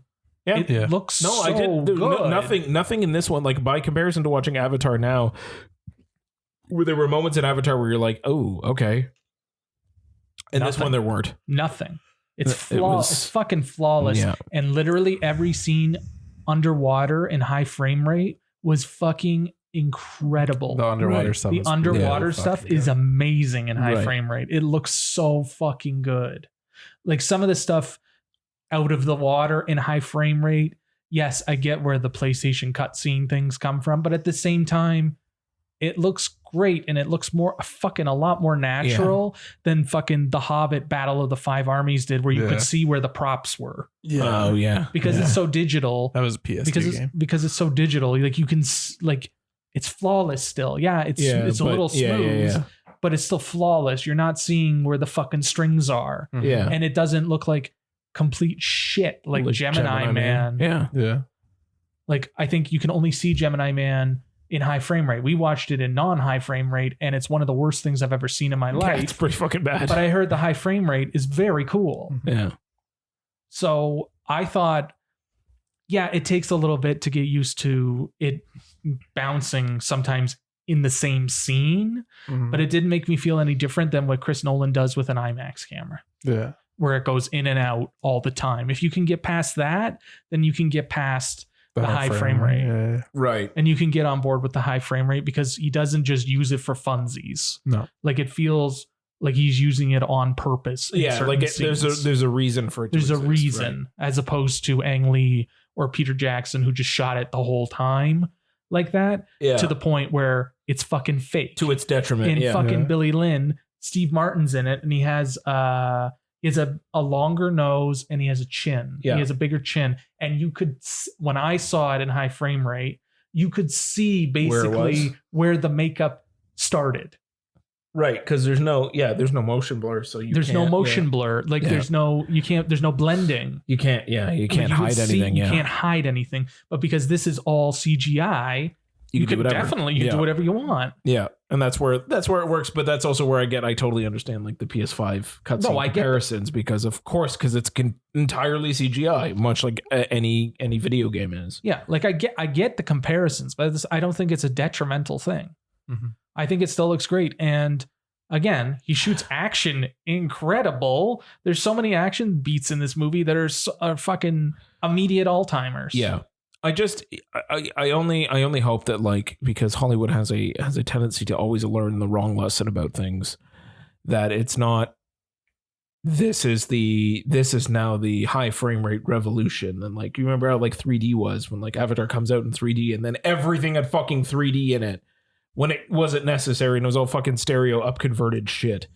Like, I just hope that that's not like the takeaway lesson here and that they use it selectively like James Cameron did and use it in specific moments and not like, oh, we shot high frame rate. And like the whole thing is like that. And you're just like, why am I watching it? And we get like 1,000 Gemini Mans. Well, considering the production budget on this movie and its sequels and the way the box office is going with every movie kind of trending down, I have a feeling it's going to be few and far between on high frame rate. 3D might come back, but high frame rate, I think, is still going to be few and far between. Acting wise, I thought Sigourney Weaver was really fucking good in it. Yeah. I thought she played a teenager, right? Yeah. I thought she was very good, and I wish that Zoe Saldana had more to do. Yeah. She felt very kind of sidelined. Yeah, fridged. And like, it was a little annoying that there were some fucking weird subplots like, oh my God, who's your dad? Who's your mother? Ooh, it's a fucking mystery box, just like it was in Force Awakens. And then it's going to turn out it's just fucking Palpatine. Yeah. Palpatine's clone. We're back to drill into things again, except this time it's a brain. Like, we don't need any of that nonsense. No. But like, that final battle. Oh yeah. Holy other than when they shit. kept getting handcuffed. Like how many times can they do that? Like, those fucking like wrist things that snap around. And I thought I just broke free. And she's trapped again. I like the new exosuits too. Those are cool. And there's like one shot and it's in the trailer where he's like running like that type thing, and it looks fucking cool as hell. Yeah. It looked so much better than Avatar 1 did with the big suit, the big exosuits. And like, it just honestly, that final battle was incredible. Yeah. It was great. I was glued. I watched the entire fucking thing, and like, and it was fucking brutal too. Yeah. Like boom, headshot. And fucking Captain Ahab for the next movie. Yeah. But the whale. I like the whale stuff, and I like that. I love that they came up with their own language and their own fucking sign language. That's amazing. Yeah. I also that's commitment. I will say that fucking beginning, or it's like fucking again, we're back with the Jake Sully narration of just like, Rorschach's journal. And I've learned the language so well. It's almost as if they're speaking English. Switch. And I was like, fuck you. Like, you're such a fucking asshole. Like, why? Well, James Cameron doesn't want to do a subtitle movie. That's fine. There was quite a bit of subtitles. There was still quite a bit of subtitles. But even still, you can't get a whale to speak English, Dave. You could. You can do whatever you want on Pandora. You could do whatever you want on Pandora. And it's like I spent so much time with the whales. They were speaking English too. Like he could have easily just touched the whale and the whale spoke to him, Tony. Like there was no part for him to fucking connect. There's I was waiting for that. There's fun and interesting ways to do that. Like I often think about like the Hunt for Red October as a really cool way to transition into speaking English. Both times that they do that. But this was just like so fucking like out of nowhere and so brutally like stiff because it's fucking Sam Worthington's fucking like dead as a post narration. He's really bad at the narration. Oh my god, fuck you! Like Sam Worthington's not the I think I actively rolled my eyes. That said, he narrates a lot less in this one. Thank fuck. Avatar 1 has so much narration. It's insane. That wasn't the part that I rolled the most. All right, what was yours? I rolled the most. Dave knows this part. When he fucking near the end, when the fucking kid comes out and he looks at him and he's like, "I see you," and I was like, "Of fucking course you were gonna do it again, you sack of shit." Hey man, you got to say the catchphrase every fucking episode. He sees him, Tony. I see you. I see you. I see you. And I see you too, Chuckles McGee over there. Chuckles McGee. No, I was fine with that one. It was the fucking English thing that just like I almost let out an audible laugh. I let out an audible laugh during the ICU. I was happy that there was a lot less narration because that was a big issue for me when I rewatched the first one. I was like, I don't remember this narration being so bad. So much vlogging and so much fucking narration. Like at least there was a reason for the vlogging, right? Yeah, like thankfully. He was supposed to be vlogging. Yeah. He wasn't just narrating for funsies, whereas in this one, he's narrating for funsies. Yeah, Avatar 1 was a lot of like action sequence, fucking exposition dump. Action sequence, exposition dump. So he grew. It showed his growth. He didn't have to exposit directly to camera in this one. It helps that he had other writers to help him this time. Yeah. Although that's why it's better written, because he had a writer's room. Yeah, he had a writer's room, and it's the people who did fucking the last few Planet of the Apes movies. That was a lot of writers too. I was like, holy Jesus. Well, he had a whole room, right? Like the whole idea was they came up with the stories and the plots for all four movies at the same time. If Fox was going to give him $1 billion, they were going to make sure he did it properly. Yeah. And he wanted to do it properly too. Yeah. Like he does world building unlike anybody else. Oh yeah, no. Like Marvel needed the 5 movies to world build. He's putting in 5 movies so he could tell 5 different stories. Yeah. But yeah, like he put in so much work in the first one already. Just naturally not naturally. There's a lot of narration, but just the world building worked, and like then you kind of already knew going into this one, and we just expand on the world that he already built and crafted. Yeah, and, like he knew all the rules of the world, and we just built on it. Yeah, he drops them in, and you already know what's going on, type thing. Yeah, I did appreciate my boy coming back briefly on a vlog. You and your fucking Giovanni Ribisi. He knew? Get the fuck out of here. Leave Giovanni alone. Get the fuck out of here. Love Giovanni Ribisi. Big Boiler Room fan. Huh? Big Boiler Room fan. I love Boiler. I assume he was a big Ted fan. I'm a big Ted fan. I'm a big Saving Private Ryan fan. You're never alone when you're in crisis. Yeah. Did you know there's a Ted TV show coming on Peacock? Yeah. God. Jeez. Unnecessary. Unnecessary. Yeah, pretty sure you said everything you needed to say with the first one. Did you see the second one? Yeah, and I cried. Yeah, me too. It was real bad. It was real bad. Dude, I looked at Melissa after the fucking musical dance number and the fucking opening scene, and I was like, we should go. Hey, he's apologized for Ted too. Thank Christ. I did like when they called Amanda Seyfried Golem though. That was fun. Anyway, don't make fun of my boy Giovanni. He's had a time. He's been doing some cool things though. I like him. He was in The Offer. Yeah, I know he was in the fucking Offer, James. Fine, Dave. Fine. Hate on Giovanni Ribisi all you want. I'm gonna tweet at him and I'm gonna get a reply. I'm like, you with Rob Schneider. With Rob Schneider. Yeah, I know. At least Jimmy Gunn replies to me more than once. Oh, that's fair. You got Jimmy Gunn going for you, but not Jim Cameron. I don't think he's even on Twitter. He is. Is he really? He is. Oh, good for him. Big Jim. All of that Mastodon. I'm sure he has a Mastodon too. All of this said, yeah, I thought the 3D was immersive, and I think you made a critical error seeing it in 2D. I don't think so. I think you did. I don't think so. I think you should have. No, dude, I don't like 3D in general. They so brought I don't back care. the 3D, like those, and some of the underwater scenes, like the fish actually come off the screen. Yeah. And it's like fucking. I'm sure, dude, man. The 3D. Honestly, I fucking hate 3D just as much. But like, I knew that I had to see this in 3D. Nah. Yeah, yeah. If you're gonna see any movie in fucking 3D, Avatar. Yeah. James, I know you're gonna die on this hill, but I will. I'm fine with how I saw it. I don't think it would have changed how I liked the movie at all. Probably not. But did you hear that knock? Is that Big Jim? It's Big Jim. It's not even Jim. It's not even Jim. It's just Jim's penis ready to slap me. It's Big Jim. He's at the door. Jesus, he's coming. But yeah, this is definite must-watch material. Oh yeah, definite must-watch. And I was telling you, it's a spectacle. It was a spectacle, and it needs to be seen again, big and loud. But big and loud, in whatever format you prefer. I was fine. Don't listen to these two.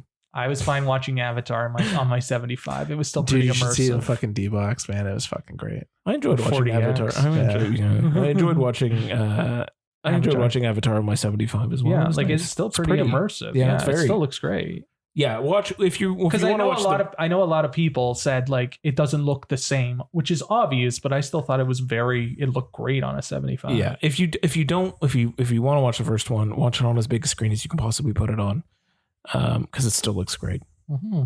And the second one, just go watch it. It's worth it. It's worth forking over your money for today. Yeah, definitely worth it. It's worth the watch. It's worth the watch. I'll never watch it again, but it's worth it. It's worth it. At least once. Do it. At least once. Were there any kids when you went? No. Okay. There was only 14 people in my theater.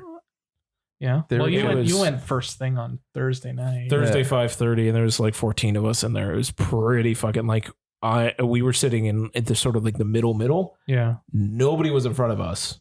No. Everybody was kind of behind us, but like really fucking far. Like nobody was directly, but like it was like really sporadic because like we were in Cinema 6 at Mountain, so it was like the biggest, I guess, regular format they have. Oh yeah, that place is that theater's huge. Yeah. That's where we saw Bad Boys, isn't it? Yeah. It was that theater. Oh my god, fuck! That was Harvey Fierstein Day with Dave. Yeah. Just before the pandemic. That was the last movie I saw before everything fucking shut down. Wow, thanks for bringing that back to me. But yes, that was that theater, that huge motherfucking thing. And we were like, one of 14 or two of 14 people in there. It was so quiet. But like people, it was funny. Like it's a long ass movie. So like there was definitely, I watched every single person, including myself and the person I went with. We all at some point took a pee break because it was just so fucking long. I went and I had a little bit that needed to be filled in. Not very much.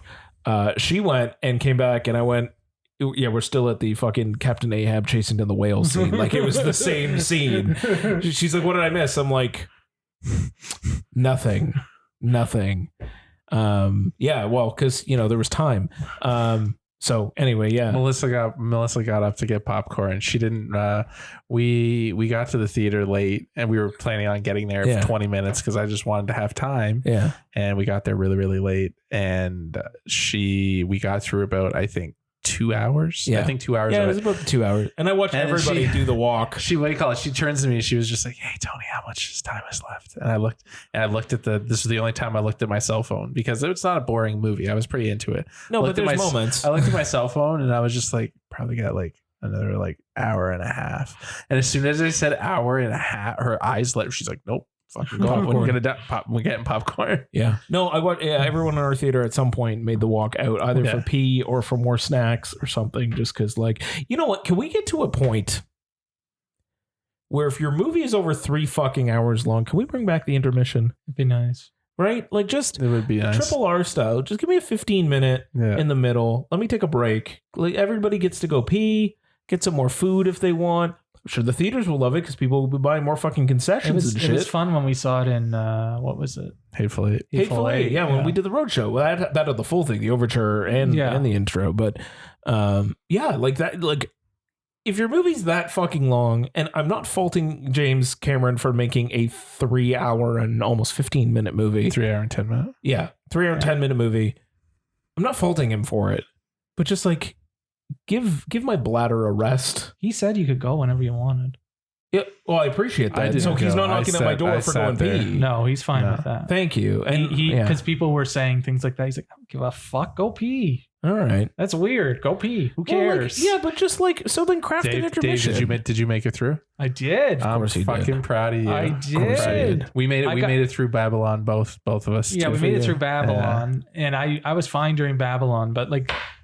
Some of the underwater stuff, I was shifting a little bit because I was like, okay, there's a lot of water. I think it's what probably did it too for a lot of people. It was just I was like, liquid. I was like, get moving, get moving. Yeah, but yeah, some people did get up, and I was in the middle-ish on the side, and there wasn't anybody in front of me or behind me, but it was pretty packed behind me.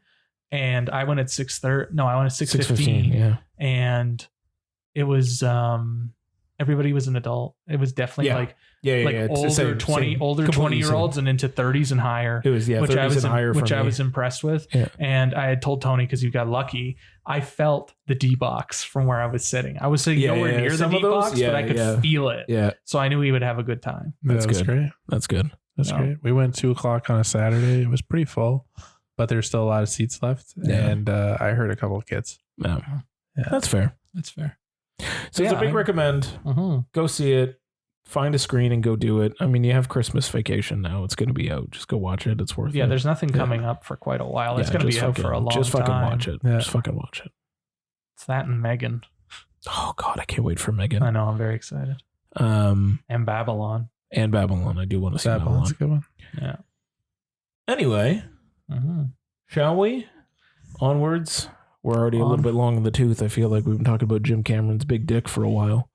Yeah. At least it's not a TIFF. It's not the TIFF episode. It's not nothing is ever going to be a TIFF episode. Yeah, we're going to do a double. We'll do a double header next time. Yeah, 2 episodes. I'm sorry, everybody, but thank you for listening to it all. Dave, you can talk now about your new blues. What did that boy buy? It's Dave's new blues.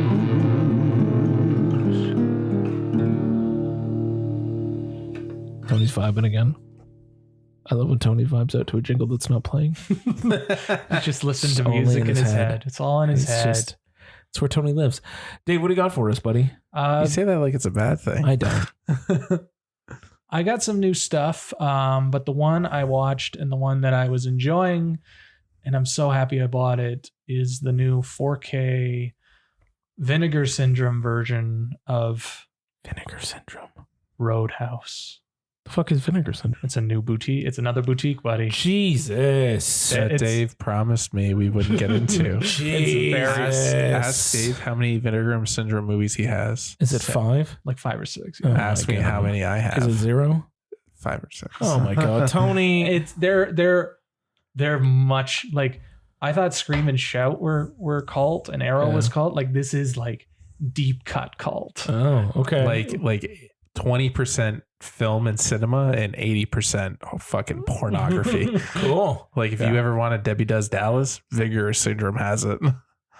Yeah, I do. Yeah. I do want Debbie Does Dallas. Yeah. they have Parts 1 and 2. They have all the Actually. Dolomite movies. Oh, Dolomite, motherfucker. Because Tony has the two of 6 them. Vinegar Syndrome movies that I have are the Dolomite Dolomites. movies. Sure, as you do. But so I'm trying my best not to get into Vinegar Syndrome. But when they tell me that there's a 4K Roadhouse. of Yeah, I Roadhouse, get you. I'm gonna have to buy a 4K of Roadhouse.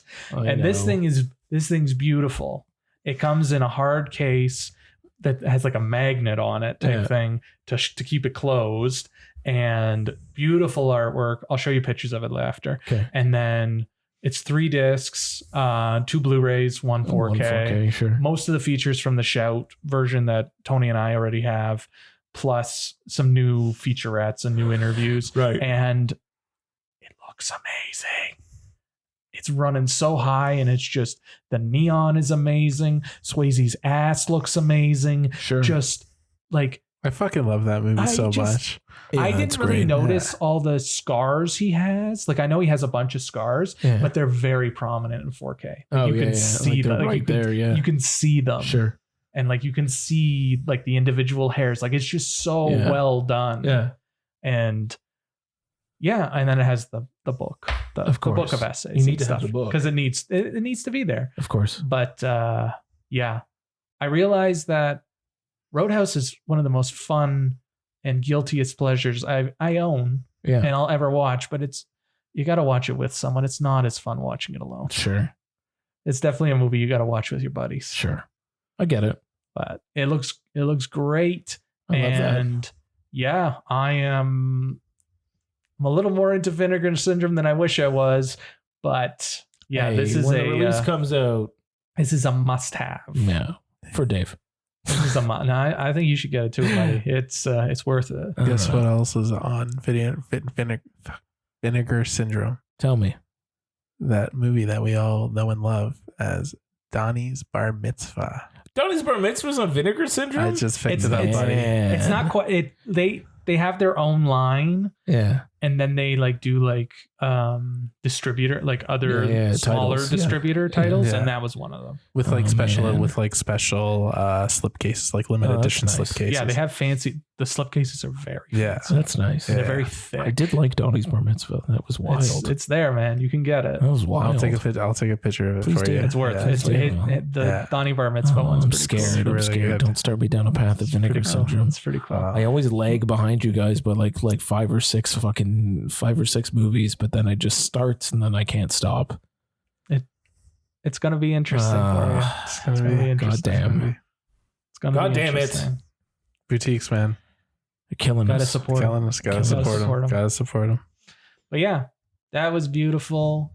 That new Top Gun box you showed us beforehand looks beautiful. I'm proud of you. That's something I wish I bought, but I didn't. With all the shit that it came with, I just wanted the 2 films, and it was just an easy way to get both of them and extra shit, including fucking Maverick's dog tags, which I definitely needed, and that one fucking photo. Yeah. I love it. I love it. that I have an actual copy of it. I'm gonna go buy like a picture frame from Walmart and just like put it up somewhere in my house, or maybe in my parents' house. Which picture?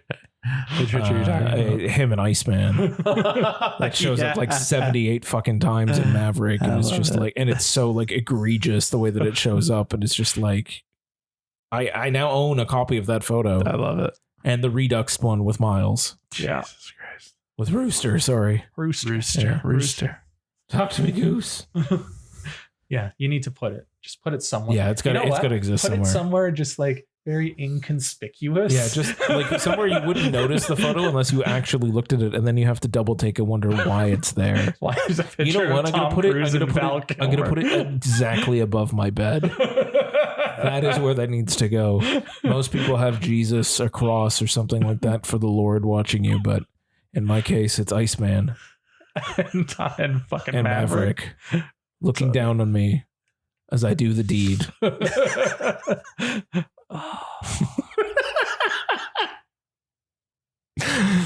Oh God, I love that movie so much. Apparently, I think this is a good good place to close. Oh, it does. Also, I did watch the opening like 25 to 30 minutes of Maverick, and it looks so good. Oh yeah.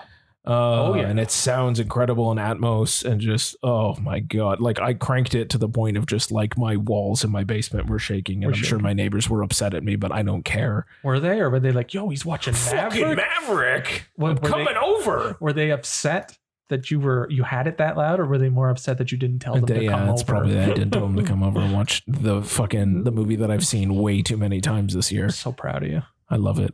In every format I could possibly find that movie, and I watched it. Proud of you. I'm glad I saw it with you twice. Yeah, it was good. It was good. It was worth it. Worth it. Especially in IMAX. Oh yeah, that's an experience. And D-Box, both, or not D-Box, 40X. Screen X was dope. It was just worth it all around. Worth it. Also in the drive-in, it was also nice. And it's still out. Go see it if you haven't seen it. It's back out again. Go fucking watch it again. If you haven't seen it in theater, go see it. Jesus. Yeah, that's a good spot to wrap it up. Go watch Avatar, the second blockbuster that came out this year, the first being Top Gun Maverick, and go fucking watch both of them because they're both worth it. And if you haven't watched either of these movies by the end of this year, the fuck are you doing? It's true. The fuck are you doing? It's true. But with that is the penultimate episode in the books. Indeed. We'll come back with our top 10 in 2 weeks. Yes, and some lively debates, I'm sure, because we're not going to align on all of our top 10. No, we will not. We will not. But until then, my name is Dave, and I'm here with Tony and James. And we'll see you soon. Happy holidays, everybody. Have a great holidays, everyone, and a happy new year as well. We'll see you in the new year, everybody. And happy Hanukkah to those listeners who are celebrating. Oh, all right, Dave. Cool. It's Hanukkah right now. That's true. It is Hanukkah. It is lined up this year. That's right. That's fair. That's nice of you, Dave. Thank you. Look how inclusive you are. Thank you. Bye, everyone.